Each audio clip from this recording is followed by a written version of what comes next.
ইসলামী ব্যাংকে চলছে তোলপাড়।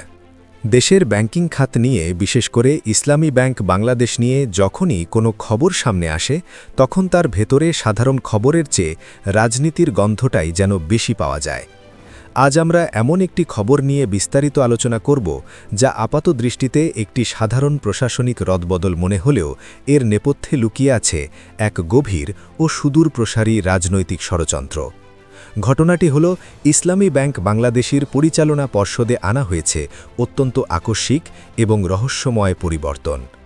আপনারা হয়তো ইতিমধ্যে বিভিন্ন সংবাদ মাধ্যম ও সামাজিক যোগাযোগ মাধ্যমের কল্যাণে জেনেছেন, ব্যাংকটির স্বতন্ত্র পরিচালক এবং বোর্ডের এক্সিকিউটিভ কমিটির অন্যতম গুরুত্বপূর্ণ সদস্য মোহাম্মদ আব্দুল জলিলকে বাংলাদেশ ব্যাংক হঠাৎ করেই পরিচালনা পর্ষদ থেকে প্রত্যাহার করে নিয়েছে। তার এই শূন্যস্থানে নতুন পরিচালক হিসেবে তড়িঘড়ি করে বসানো হয়েছে এস.এম. আব্দুল হামিদ এফসিকে। এখন জনমনে সবচেয়ে বড় প্রশ্ন হল, এই মোহাম্মদ আব্দুল জলিল আসলে কে ছিলেন এবং কেন তাকে এভাবে কোনরূপ পূর্ব ঘোষণা বা সুস্পষ্ট কারণ দর্শানো ছাড়াই হঠাৎ করে সরিয়ে দেয়া হলো। একটু পেছনের দিকে তাকালে আমরা দেখতে পাই, গত ২০২৪ সালের ২২ অগস্ট অর্থাৎ জুলাই অগস্টের ছাত্র জনতার এক অবিস্মরণীয় গণ অভ্যুত্থানের পরপরই, যখন ফেসিবাদী সরকারের মদতপুষ্ট দেশের সবচেয়ে বড় লুটেরা এস আলম গ্রুপের দীর্ঘদিনের কাল থাবা থেকে ইসলামী ব্যাংককে মুক্ত করার একটি যুগান্তকারী উদ্যোগ নেওয়া হয়, তখন পূর্ববর্তী দুর্নীতিগ্রস্ত এবং আজ্ঞাবাহ বোর্ড ভেঙে দিয়ে বাংলাদেশ ব্যাংক ৫ জন স্বনামধন্য ও স্বতন্ত্র পরিচালক নিয়ে একটি নতুন বোর্ড গঠন করেছিল। দেশের সাধারণ মানুষ এবং আমানতকারীরা তখন নতুন করে স্বপ্ন দেখতে শুরু করেছিল। সেই পুনর্গঠিত পরিচালনা পর্ষদেরই একজন অত্যন্ত গুরুত্বপূর্ণ এবং মেধাবী স্বতন্ত্র পরিচালক হিসেবে দায়িত্ব পেয়েছিলেন এই মোহাম্মদ আব্দুল জলিল। কিন্তু ১.৫ বছরের মাথায় এসে এমন কি পাহাড় সমান অপরাধ তিনি করে ফেললেন যে তাকে এভাবে তড়িঘড়ি করে রাতের অন্ধকারে সরিয়ে দিতে হলো। খবরটা ওপর থেকে দেখতে যত সাদামাটা এবং দাপ্তরিক মনে হচ্ছে, এর ভেতরের রাজনীতির অলিগলি ঠিক ততটাই জটিল এবং রহস্যময়। রাজনৈতিক অঙ্গন এবং দেশের সচেতন নাগরিক মহলে কান পাতলে এই অপসারণের নেপথ্যে যে আসল কারণটি শোনা যাচ্ছে, তা রীতিমতো দেশের সাধারণ মানুষকে চমকে দেওয়ার মতো। অত্যন্ত জোরালোভাবে দাবি করা হচ্ছে, মোহাম্মদ আব্দুল জলিলের মূল অপরাধ বা অযোগ্যতা তার ব্যাংকিং খাতের কোনো ব্যর্থতা বা দুর্নীতির সাথে সংশ্লিষ্টতা নয়, বরং তার একমাত্র অপরাধ হল তার রাজনৈতিক পরিচয় বা ব্যক্তিগত সংশ্লিষ্টতা। তাকে মূলত ইসলামপন্থী বা জামাতপন্থী হিসেবে পরিচিত হওয়ার কারণেই অত্যন্ত সুকৌশলে এই বোর্ড থেকে ছিটকে পড়তে হয়েছে। সামাজিক যোগাযোগ মাধ্যম এবং বিভিন্ন রাজনৈতিক মহলে এই গুঞ্জন অত্যন্ত প্রবল রয়েছে যে বাংলাদেশ জামাতে ইসলামীর বর্তমান সম্মানিত আমির ডাক্তার শফিকুর রহমান এবং শিবিরের সাবেক কেন্দ্রীয় সভাপতি ও বর্তমান সময়ের আলোচিত রাজনৈতিক ব্যক্তিত্ব ডাক্তার শফিকুল ইসলাম মাসুদ এমপির সাথে আব্দুল জলিলের বেশ কয়েকটি ছবি সম্প্রতি সামনে এসেছে এবং এই ছবিগুলো সামনে আসার কারণেই মূলত এই আকস্মিক বহিষ্কারের ঘটনাটি ঘটেছে। অর্থাৎ একজন মানুষের ব্যাংকিং জ্ঞান, পেশাদারিত্ব, যোগ্যতা বা দক্ষতার চেয়ে এখানে তার রাজনৈতিক আদর্শ বা মেলামেশাকেই সবচেয়ে বড় এবং অমার্জনীয় অপরাধ হিসেবে দাঁড় করানো হয়েছে। এই পুরো নাটকীয়তার সবচেয়ে ইন্টারেস্টিং এবং কৌতূহল উদ্দীপক দিকটি হল এর টাইমিং বা সময়কাল। মোহাম্মদ আব্দুল জলিলকে ঠিক এমন একটা স্পর্শকাতর সময়ে বহিষ্কার করা হলো, যখন খোদ বাংলাদেশ ব্যাংকের গভর্নর অত্যন্ত কড়া ভাষায় দেশবাসীর সামনে একটি ঘোষণা দিয়েছেন। গভর্নর সাহেব অত্যন্ত সাবলীলভাবে সাফ জানিয়ে দিয়েছেন যে এখন থেকে ইসলামী ব্যাংক আর কোনো নির্দিষ্ট গ্রুপ, কোনো নির্দিষ্ট রাজনৈতিক দল বা কোনো বিশেষ পরিবারের হয়ে কাজ করবে না। শুধু ইসলামী ব্যাংকই নয়, দেশের কোনো ব্যাংকই এখন আর দলীয় স্বার্থে ব্যবহার হতে পারবে না বলে তিনি বারবার আশ্বস্ত করেছেন। গভর্নরের এই কথাগুলো শুনতে সাধারণ মানুষের কাছে খুব চমৎকার, একদম শতভাগ নিরপেক্ষ এবং পেশাদারিত্বে ভরপুর মনে হলেও বাস্তবের মাটিতে এর আসল প্রয়োগটা দেখলে যে কারো মনে বিশাল একটা খটকা লাগতে বাধ্য। বাংলাদেশ ব্যাংকের গভর্নরের এই হাই সাউন্ডিং বা উচ্চমার্গীয় নীতিবাক্যের ঠিক পরপরই আমরা অত্যন্ত বিস্ময়ের সাথে দেখলাম, কেবল একটি নির্দিষ্ট ব্যাংক অর্থাৎ ইসলামী ব্যাংক থেকেই একজন নির্দিষ্ট আদর্শের মানুষকে ছেঁটে ফেলা হলো। দেশের এতগুলো সরকারি এবং বেসরকারি ব্যাংক, যেখানে পদে পদে বিভিন্ন রাজনৈতিক দলের, বিশেষ করে সদ্য বিদায়ী ক্ষমতাসীন দলের আশীর্বাদপুষ্ট এবং সুবিধাভোগী লোকজন এখনও বহাল তবিয়তে বসে আছে, সেখানে বাংলাদেশ ব্যাংকের নজর যেন শুধুমাত্র একটি ব্যাংকের দিকেই আটকে আছে। তাদের ভাবখানা এমন যে বাংলাদেশের পুরো ব্যাংকিং সেক্টরে আর কোনো ব্যাংকেই বুঝি কোনো দলীয় লোক বা রাজনৈতিক বিবেচনায় নিয়োগ পাওয়া কেউ নেই। সব দলীয় লোক কেবল এই একটি ব্যাংকেই, অর্থাৎ ইসলামী ব্যাংকেই ঘাপটি মেরে বসে আছে। এই ধরনের জঘন্য দ্বিমুখী নীতি বা সিলেক্টিভ জাস্টিস যখন রাষ্ট্রীয় পর্যায় থেকে প্রয়োগ করা হয়, তখন এর পেছনের আসল উদ্দেশ্যটা বুঝতে কারও রকেট সায়েন্টিস্ট হওয়ার প্রয়োজন পড়ে না। আসলে এই অপসারণের পেছনের উদ্দেশ্যটা দিনের আলোর মতোই পরিষ্কার।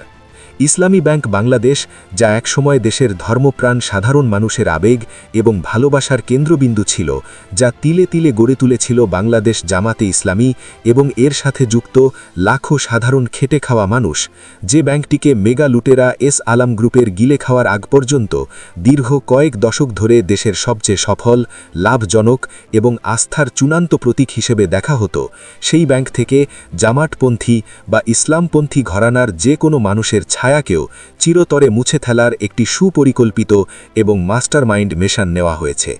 পতিত স্বৈরাচার শেখ হাসিনার আমলে এস আলমের মতো রাঘব বোয়ালদের দিয়ে এবং রাষ্ট্রযন্ত্রকে ব্যবহার করে যেভাবে এই ব্যাংকটির মেরুদণ্ড একেবারে ভেঙে দেয়া হয়েছিল, আজ নতুন বাংলাদেশে এসে হাজারো শহীদের রক্তের বিনিময়ে অর্জিত স্বাধীনতার পরও কি ভিন্ন মোড়কে সেই একই অপরাজনীতির পুনরাবৃত্তি ঘটছে? একদিকে ব্যাংকগুলোকে রাজনীতিমুক্ত করার সুন্দর এবং সুশীল বুলি আওড়ানো হচ্ছে, আর অন্যদিকে বেছে বেছে শুধুমাত্র একটি নির্দিষ্ট মতাদর্শের মানুষদের সরিয়ে দিয়ে সেখানে নিজেদের পছন্দের বা আপোষকামী লোকদের বসানোর এই যে নোংরা খেলা, তা কোনোভাবেই একটি সুষ্ঠু, স্বাভাবিক এবং নিরপেক্ষ ব্যাংকিং খাতের পূর্বাভাস দেয় না। এই ঘটনাটি আজ আমাদের চোখে আঙুল দিয়ে খুব স্পষ্টভাবে দেখিয়ে দিচ্ছে যে ফ্যাসিবাদ এবং স্বৈরাচারের পতন হলেও সিস্টেমের রন্ধ্রে রন্ধ্রে ঘাপটি মেরে থাকা সেই পুরনো মাইন্ডসেট বা রাজনৈতিক বিভাজনের ভূত এখনও আমাদের সমাজ থেকে পুরোপুরি দূর হয়নি। ইসলামী ব্যাংককে নিয়ে এই নতুন এবং নগ্ন রাজনৈতিক মেরুকরণ আগামী দিনের দেশের সামগ্রিক রাজনীতি এবং ভঙ্গুর অর্থনীতিতে ঠিক কী ধরনের ভয়াবহ প্রভাব ফেলে, তাই এখন সবচেয়ে বড় দেখার বিষয়। দর্শক, ইসলামী ব্যাংক নিয়ে এই যে গভীর এবং অন্ধকার ষড়যন্ত্র, এর শেকড় কিন্তু কেবল আজকের এই আব্দুল জলিলের অপসারণের মধ্যেই সীমাবদ্ধ নয়, এর ডালপালা ছড়িয়ে আছে অনেক গভীরে। আমরা যদি একটু ফ্ল্যাশব্যাক করে পেছনের দিকে তাকাই, তাহলে পুরো চিত্রটা আপনাদের কাছে দিনের আলোর মতো পরিষ্কার হয়ে যাবে। গত 5ই আগস্টের সেই ঐতিহাসিক এবং রক্তস্নাত রাতের কথা আপনাদের নিশ্চয়ই মনে আছে। স্বৈরাচার শেখ হাসিনার পতনের ঠিক পরপরই যখন পুরো দেশ একটা চরম ট্রানজিশন বা পালাবদলের মধ্য দিয়ে যাচ্ছে, যখন আইন শৃঙ্খলা রক্ষাকারী বাহিনীর কোনো অস্তিত্ব মাঠে ছিল না, ঠিক তখনই ঢাকা মহানগর দক্ষিণ যুবদলের সদস্য সচিব রবিউল ইসলাম নয়ন তার সশস্ত্র দলবল নিয়ে ইসলামী ব্যাংকের দিলকুশাস্থ হেড অফিস দখল করতে এক নগ্ন এবং বর্বরচিত হামলা চালিয়েছিলেন। কেন এই ব্যাংকটি দখলের জন্য এত মরিয়া চেষ্টা? কারণ রাজনৈতিক লুটেরা এবং মাফিয়াদের কাছে ইসলামী ব্যাংক সবসময় একটি সোনার ডিম পাড়া হাঁস হিসেবে পরিচিত।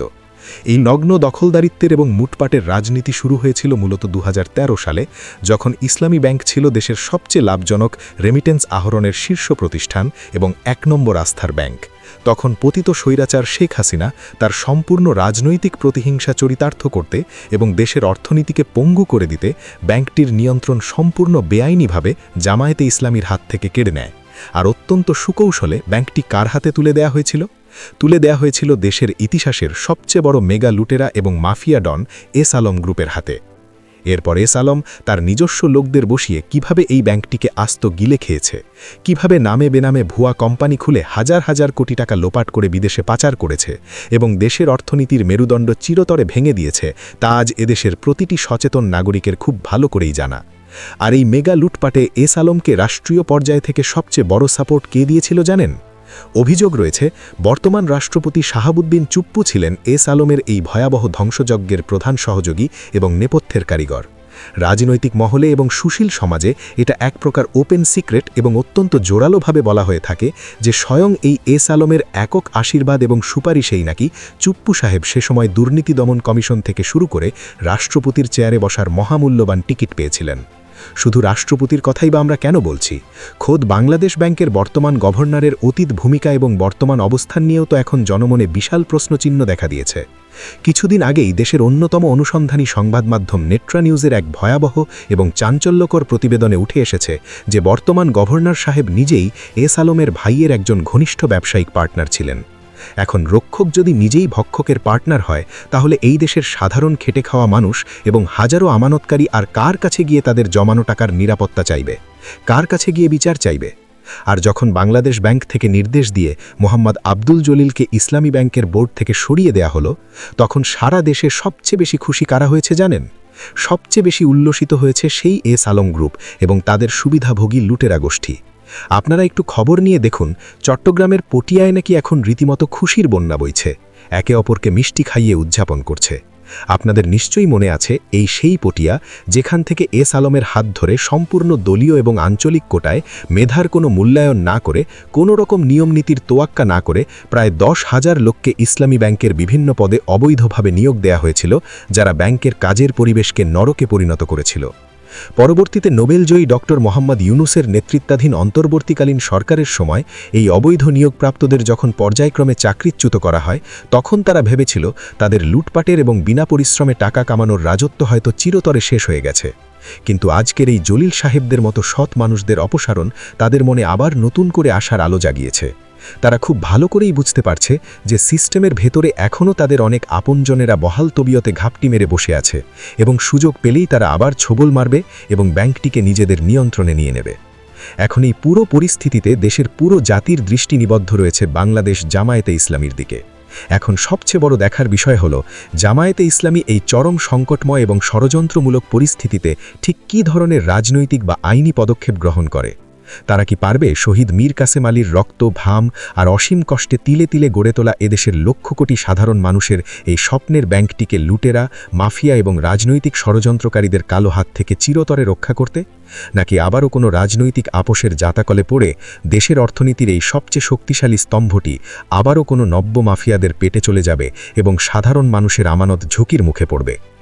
নতুন এবং স্বাধীন বাংলাদেশে এই কঠিন প্রশ্নগুলোর উত্তর আমাদের সবাইকে খুব দ্রুতই খুঁজে বের করতে হবে, কারণ ব্যাংক বাঁচলে অর্থনীতি বাঁচবে, আর অর্থনীতি বাঁচলে তবেই বাঁচবে আমাদের এই প্রিয় দেশ।